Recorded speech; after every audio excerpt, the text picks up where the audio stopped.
How many discounts does USAA Auto Insurance offer? Too many to say here. Multi-vehicle discount, safe driver discount, new vehicle discount, storage discount, legacy. How many discounts will you stack up? Visit USAA.com/auto discounts. Restrictions apply. With a major selection of the looks your kiddos love starting at just $4 in the Walmart app, a new school year means a stylish new them. Who knew? Find skater skirts and Crocs that say, I'm casual but cool. Sparkly sneakers that say, it's my classroom, you're just learning in it. And preppy polos that say, I'm the teacher's pet, even if they're mommy's menace at home. Find their favorite styles starting at just $4 in the app. The Walmart you thought you knew is now new. There was an article that came out a few weeks ago that said our cars might know more about what goes on in the back seat than we think. And it's not just our cars. Everything we buy, even our kids' holiday toys, could be spying on us. Today's guest is going to help us figure out what products to avoid. So welcome to What the Hack, a show about hackers, scammers, and the people they go after. I'm Adam Levin. I'm Beau Friedlander. And I'm Travis Taylor.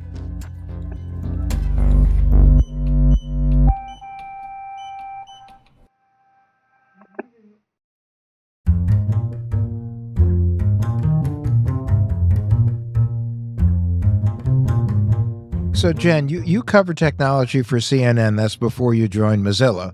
And we know that Mozilla is probably best known for Firefox, the web browser. But there's a whole lot more to Mozilla than just that. So can you tell us other work that Mozilla does online? Oh, yeah. Like you said, Mozilla, most people know us for Firefox, but we're actually a nonprofit. We're not like the big tech giants like Google and all that are out there trying to make a bunch of money. We're a nonprofit organization. Basically, our mission is to make the internet better for everybody all around the world. I just talked to several people about how my work pants were not cutting it and I needed new pants, and I was served several ads for pants. Yeah, I mean, there's a lot of ways to make the internet better, right? Not having the walled gardens of the Facebooks and the Twitters or the X's or whatever they're called these days. Making the internet open and accessible to everybody.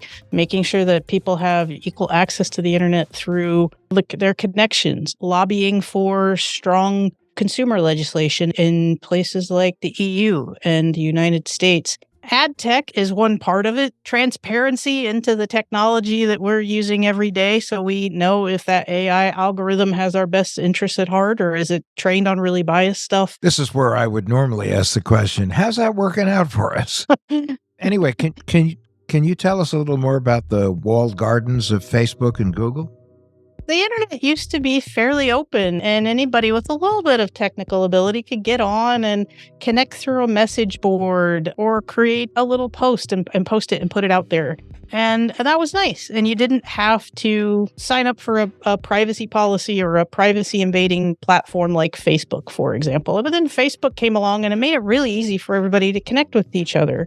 And so everybody hopped on Facebook and started posting content and starting friending people and started seeing ads and clicking on them or talking about things. And so Facebook wanted to keep everybody there so they could learn more about you, so they could target you with more ads, but also own your content. So what you posted there, Facebook had some control over. And so that's the walled garden that we're talking about.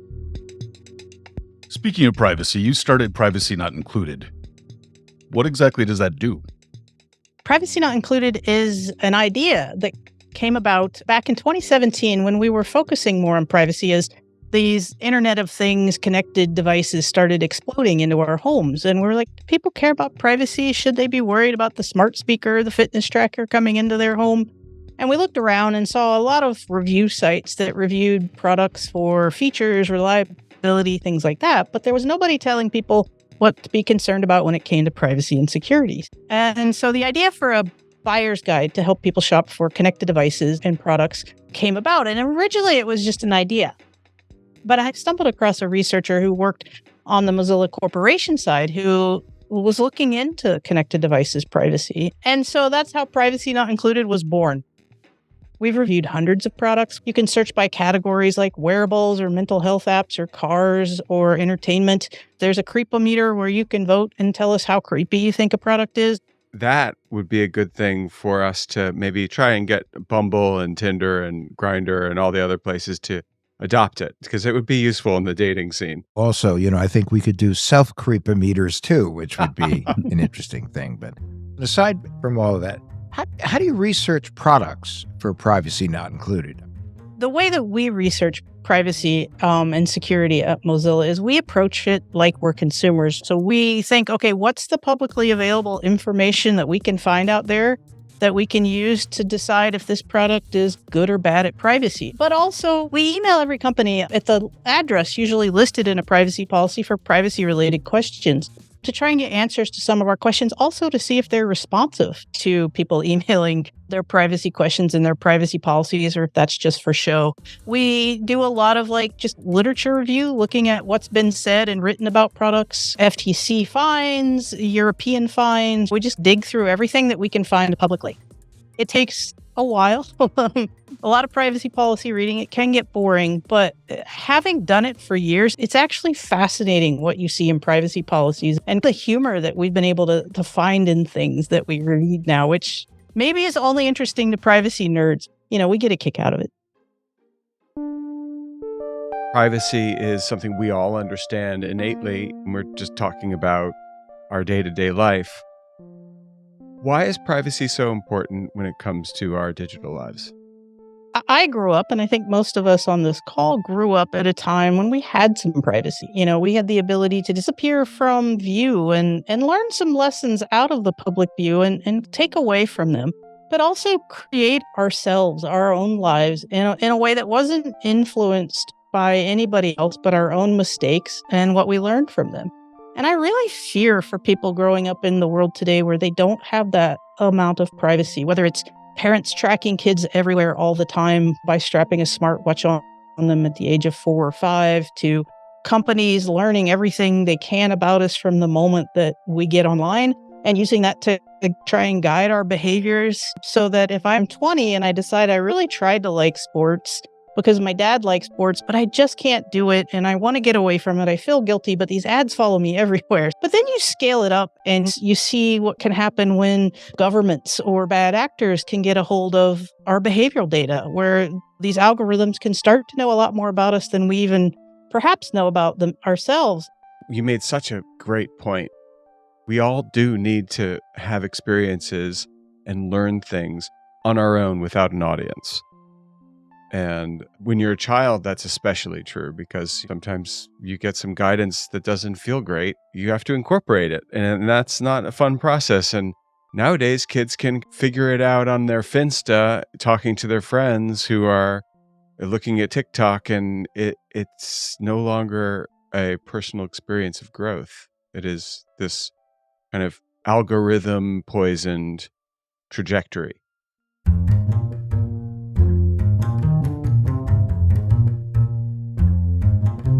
Jen, you had mentioned that in your privacy nerdish experiences, you've come across some humorous things in privacy policies. I'm dying to know, what do you think is the most humorous thing you ever found in a privacy policy? Oh my gosh. I'm on the spot here, so let me try and recall. One that I particularly like, and this is Huawei, huge Chinese company, sells a lot of tech, not in the United States, but elsewhere around the world. They sell a lot of tech like smartwatches and phones and things like that. And they make a smartwatch for kids, as do a number of other companies, but they make a smartwatch for kids. And we were researching them last year, and a lot of companies will have their privacy policy, and then you can dig around and try and find a privacy policy specific to kids. Like Amazon will have one and all that. And I was trying to find that for Huawei because they had a smartwatch for kids. I was like, and it took me a long time to find it. But eventually I found this privacy policy for kids' privacy on Huawei products. And in it, it said, "Dear kids, you must make your parents read this privacy policy before you use the app." I paraphrased a little bit there, but that was basically what the privacy policy said. And I just had to chuckle thinking, this is a smartwatch for kids, made for kids as young as 4 to 6. And I'm just imagining some 6-year-old kid having spent 2 hours like I did trying to find this children's privacy policy, reading it, and then running to their parent going, Mommy, Daddy, I can't wear this watch until you read this privacy policy. This says I'm not allowed. And it's absolutely not going to happen. But it exists because some lawyer somewhere said, oh, we got to cover our butts on this. So here we go. It's similar to the privacy policies that we read for cars that said that anybody that gets in your car, you need to let them know of this company's privacy practices as their passenger, and they've agreed to this privacy policy. And it's just ridiculous to think that would ever happen. So, Jen, let's focus on cars. Okay, so you're reporting on the privacy setting of cars, or the complete and utter lack of privacy settings on cars. It made headlines a while back, and you call them the worst product category we have ever reviewed for privacy.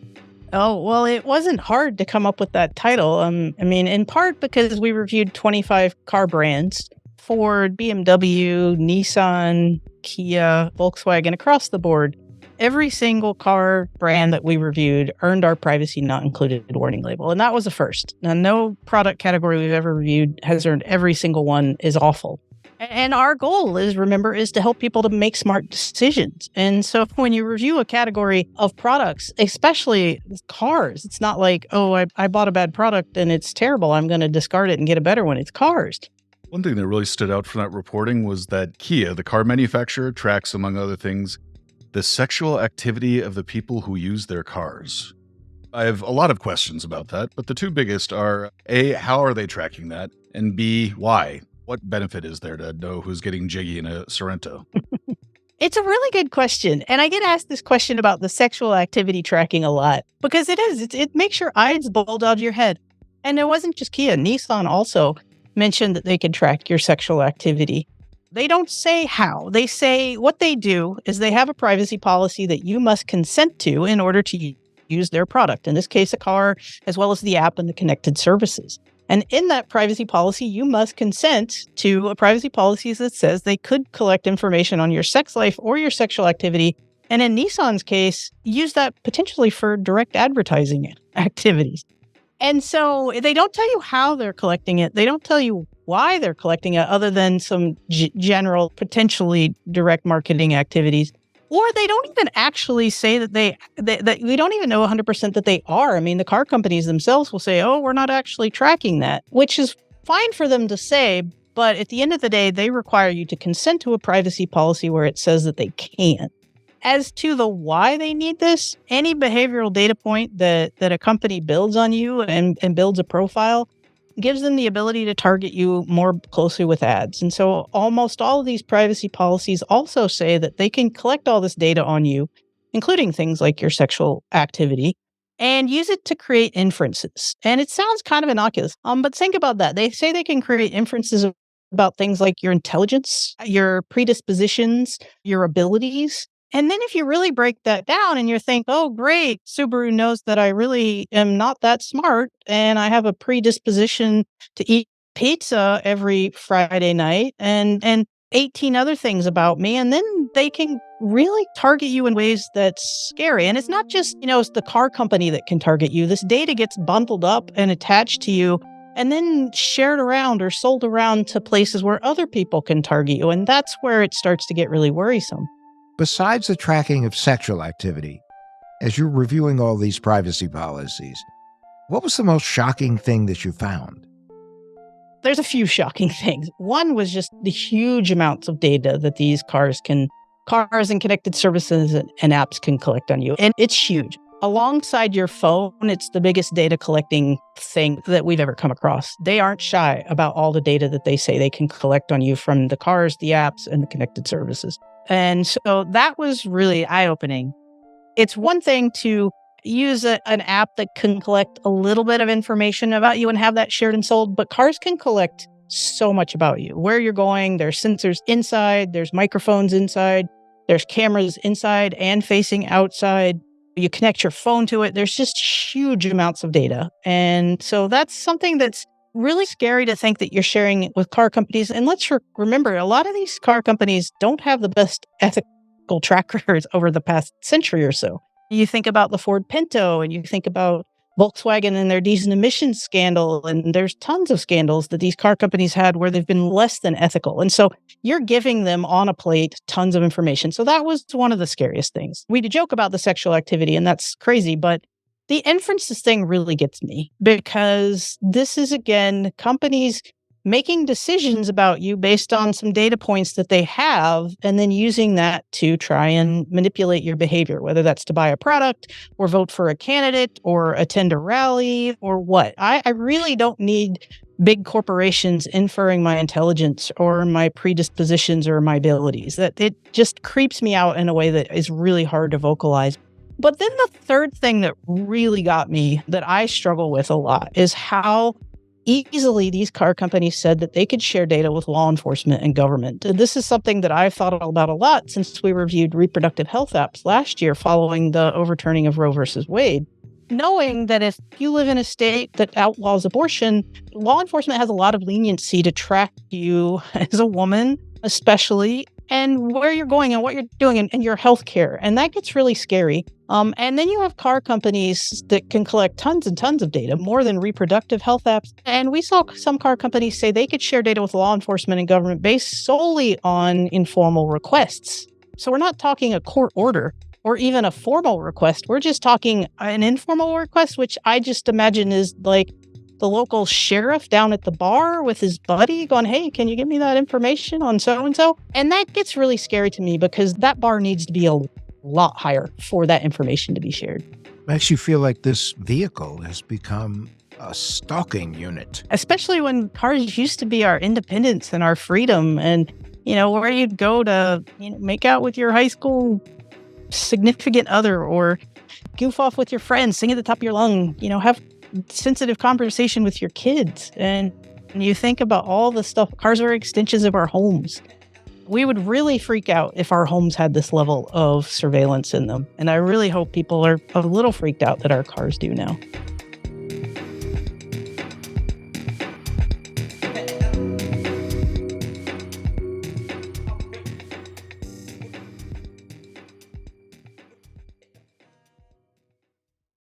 This episode is sponsored by Friskies, who would like to tell your cats hi. Now, if that didn't get your cat's attention, there is one thing that always does the trick. Just pour some Friskies crunchy food in the bowl and you'll hear those paws come running. Works every time. With so many Friskies choices, you can always bring your cats running from their secret napping spots. There's always more to explore. See for yourself at friskies.com or visit your local store. Hey, this is Bill Simmons from the Bill Simmons Podcast, here to help you make the most of your summer with Michelob Ultra, a superior light beer worth playing for. Play for it with the guys when you're competing to see who can sink more birdies on the golf course, because winning tastes even better with Ultra on the line. Play for Ultra. Fill your fridge with Michelob Ultra this summer. Enjoy responsibly. Copyright 2025 Anheuser-Busch Michelob Ultra Light Beer, St. Louis, Missouri.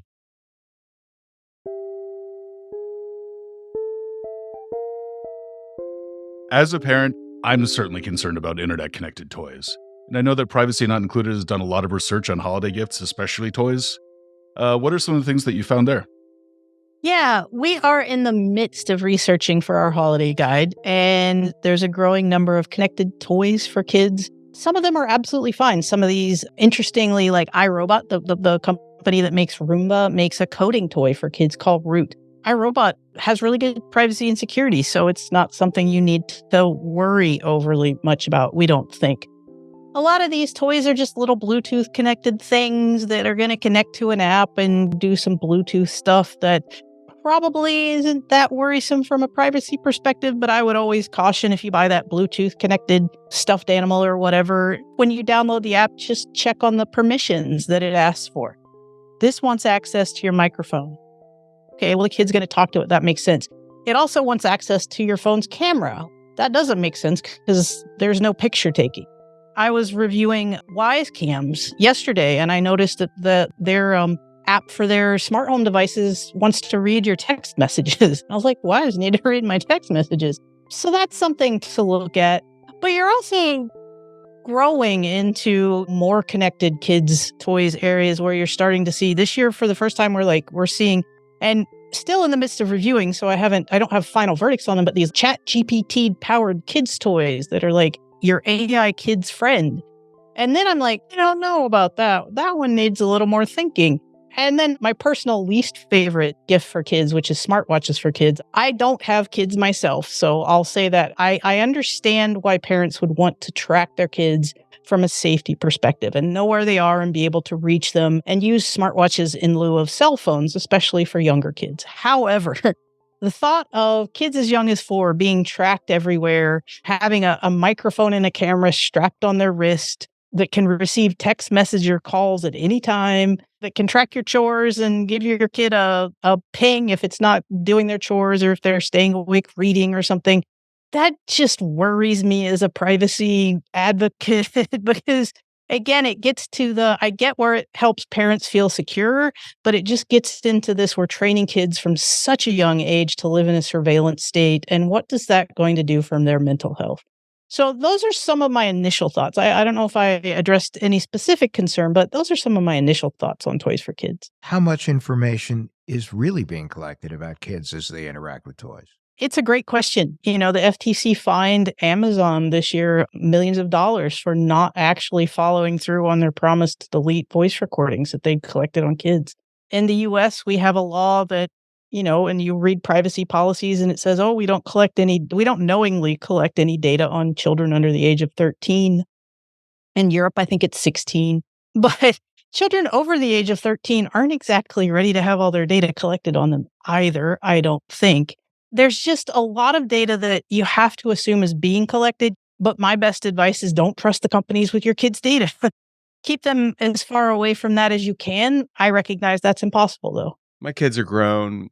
I'm not buying toys for anyone at the moment. I might, actually. If my sister's listening, yes, my niece and nephew may be getting some toys from me. I want to get something that isn't creepy. Is there anything out there that has some whiz-bang that isn't creepy? Do books still have whiz bang? Because I remember being a kid and books were just always, you could never go wrong with a book. 100%. Yeah.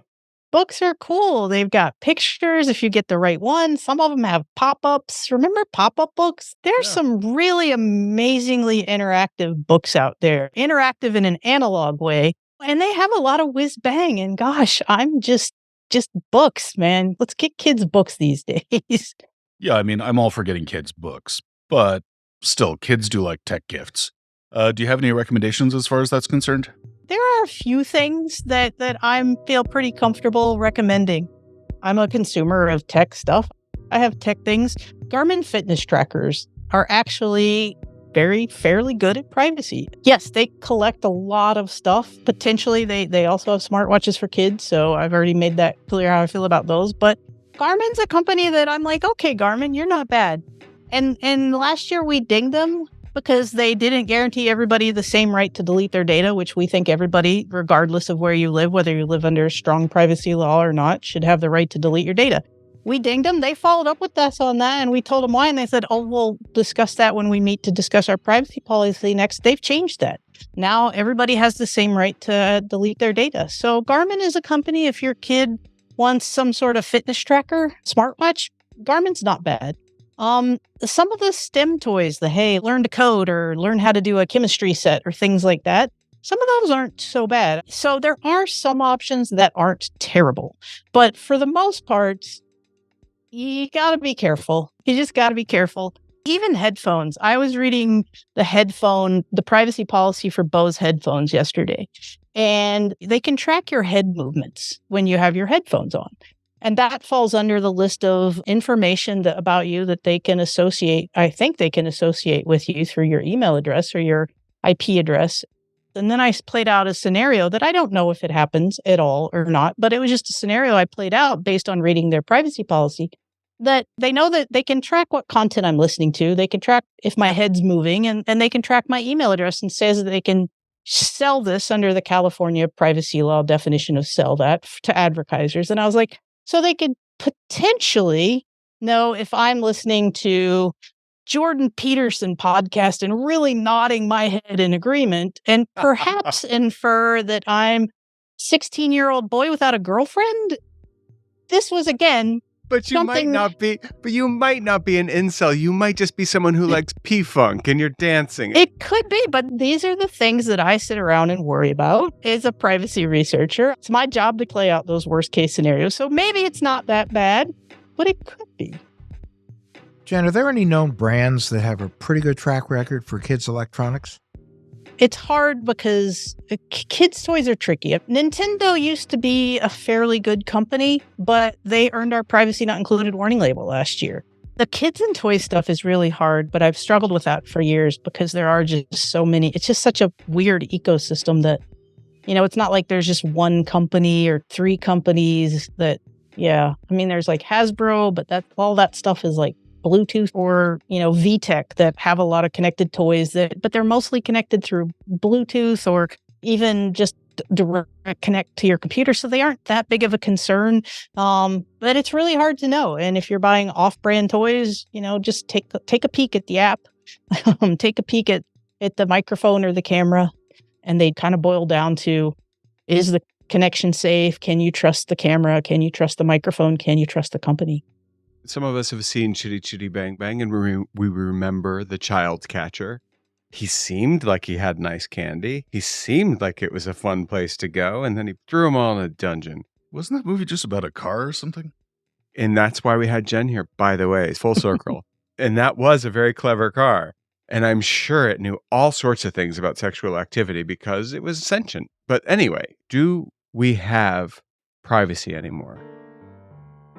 Oh gosh, that's a big question. Do we have privacy anymore? We don't have privacy like we used to. Absolutely not. That no longer exists. You can no longer be anonymous in the world unless you choose to live so far off the grid that you're not really part of society. I mean, I live on 64 acres in the middle of Lake Champlain in Vermont. I'm about as private as you can get in a lot of ways, but I still recognize, I have cameras on the outside of my house, mostly to see the deer as they're all around, but they exist. I know that I research products all day long. What Google knows about my search history is pretty vast. I know that when I go into a town that I'm going to be under surveillance from any number of cameras that are either publicly owned by the government or privately owned by businesses. I know that my car has microphones in it. We don't live in a world where privacy exists like it used to. But I got to be optimistic a little bit, but we do still have some options. They're getting less and less, and I lay awake every night having an existential crisis about this. Literally, does any of this matter? What can we do about it? And this is what I think. In any social movement, there's a tipping point. There's a tipping point where the people that kind of soldier on the issue, soldier in an anonymity, and then something big happens and then everybody cares. And then change happens.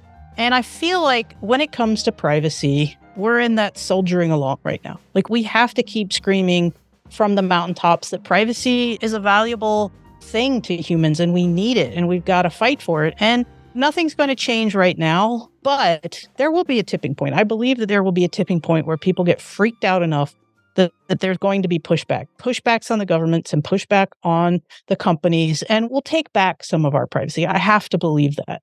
And so, yes, privacy is rare these days, and it's hard to come by, and you have to do a lot of work to maintain any level of privacy as a person who exists in our society. But that doesn't mean that we should give up, and it doesn't mean that we shouldn't pay attention.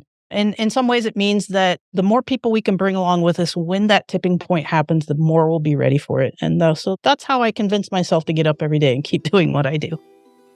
What can we do, at least in the short term, to make the internet less creepy?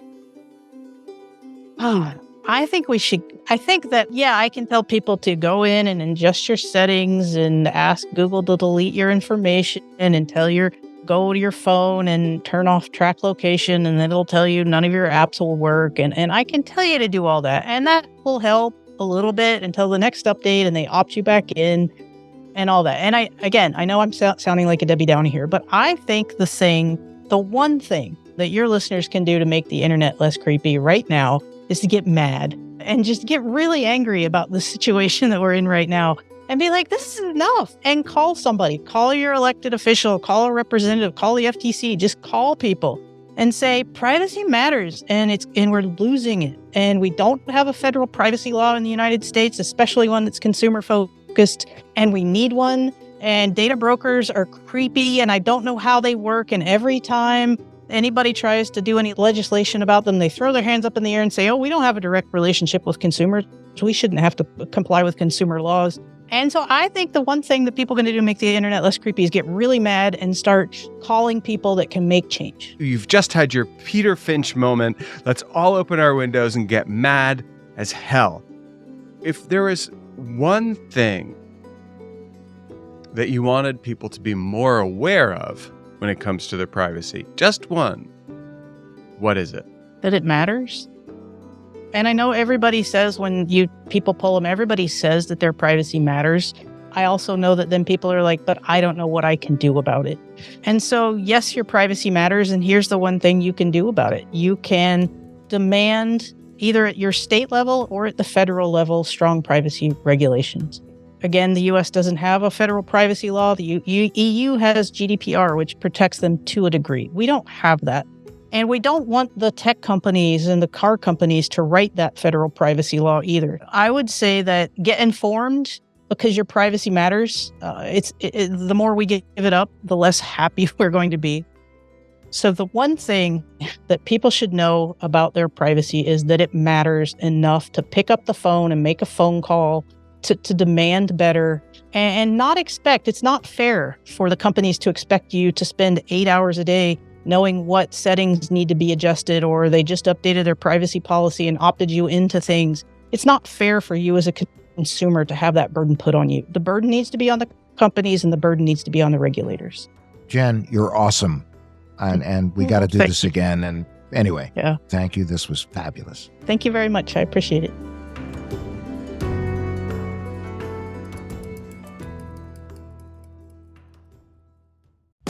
This episode is brought to you by Nespresso Virtuo Coffee Machines. Ready to enjoy the bold flavors of barista-quality Nespresso iced coffee at home?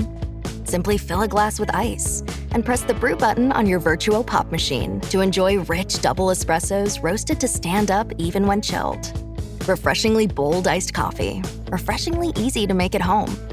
Visit Nespresso.com to shop now. I'm Ashley Graham, and as a parent, I know the back-to-school transition can be a lot.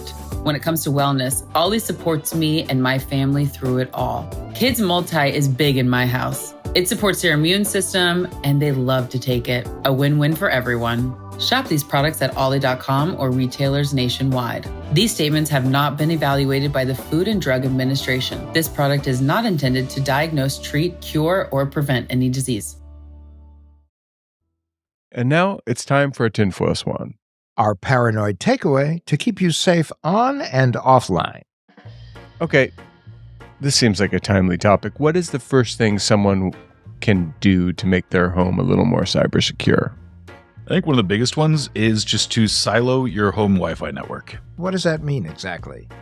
It means you can set up separate Wi-Fi networks on one internet connection. The average house has over 20 internet-connected devices on it, and you do not need to have all of them on the same network. A lot of them are a security nightmare, so what you can do is just say, like, my kid's Fire tablet, my internet-connected TV are on one network, but the computer I use to work is on the other. It's easier to set up than you think it would be. Adam, what do you have? Change the default password on your router. I mean, we know that encryption has certainly improved over the years, but your home network is only as secure as the password to access. So if you're currently using a factory default password, or if you haven't set up a password, it's time to start using a long and unguessable password. Beau, what's number 3? I hate all of these, but I'm gonna... I think it's dumb. You're secure or not secure, someone hacks you. So, Travis, I'm just going to kick it to you. Go ahead, hack me, anybody, go ahead. Okay. This is one we've talked about before, but choose a theme for your device names. Like Bob? Like what? Well, not Bob, but if you're looking at your home network and it says John, Paul, George, Ringo, Bob's iMac, then you know that there's something on there that shouldn't be. Dude, you just ran out of all the things it could be. You have 4. That's it. They're done. The RZA, the Jizza, Inspected Deck, Ghostface Killer, Master Killer. Okay. One of the other ones is just doing a regular security audit on yourself. Check your accounts, take a look and see if there's anything weird on there that you don't really recognize. Conduct regular internet searches of yourself, your friends and family, just to see if there's something out there that you don't want up. I heartily endorse what I'm about to say, which is apply patches and updates. Apps and hardware are updated all the time, and it's always important. So don't be like, I don't really care about that. Don't be like me when I'm talking about siloing your networks. We can be like Travis if you want to be like Travis, and you probably will never get hacked, but you'll never have any fun. I have lots of fun.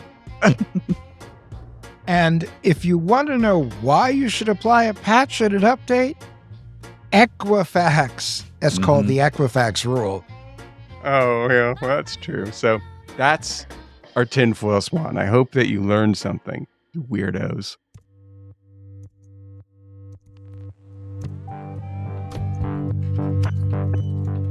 What the Heck with Adam Levin is a production of Loud Tree Media. You can find us online at adamlevin.com and on Instagram, Twitter, and Facebook at Adam K. Levin.